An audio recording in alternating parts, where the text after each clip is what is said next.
Imagine this. It's the late 1800s. European nations are slicing Africa into pieces like it's a buffet at the Berlin Conference. The entire continent is up for grabs, almost, because there's one nation that won't go down without a fight. A land of mountains, ancient traditions, and fierce determination. Ethiopia. How did this one country, against all odds, avoid colonization? Let's break it down. 1. The emperor with a plan. First, we need to talk about Emperor Menelik II. This guy was a leader with a plan. He wasn't just sitting around waiting for colonizers to knock on his door. He saw what was happening to his neighbors, Sudan, Somalia, and others, and said, "Not on my watch."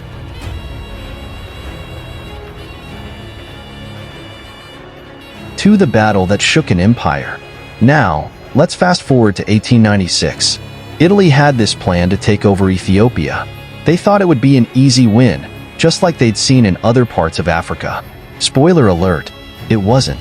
Menelik had mobilized an army of 100,000 men, drawn from all corners of Ethiopia. This wasn't just a military force, it was a national movement. Victory at Adwa. The two sides clashed at Adwa. On one side, you've got the Italians, equipped with their European technology. On the other, you've got Menelik's forces, armed to the teeth and fighting on home turf. The Italians underestimated everything. The Ethiopian strategy, the numbers, and the sheer determination. By the end of the battle, Ethiopia handed Italy a humiliating defeat. Thousands of Italian soldiers were dead or captured, and the rest? They ran for their lives. For the land that fought back. Host.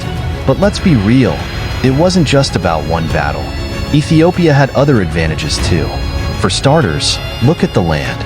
It's basically a natural fortress. Those mountains and valleys? They're not just pretty, they're a nightmare for invading armies. Combine that with a unified sense of identity, rooted in centuries of history and the Ethiopian Orthodox Church, and you've got a recipe for resistance.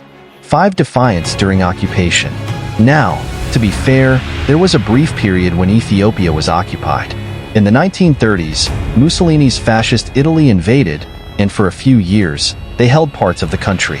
But guess what? Even then, Ethiopians never stopped resisting.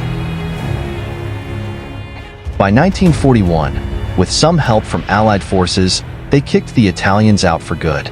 6. A legacy of resilience. Host. Ethiopia's story is more than just a history lesson.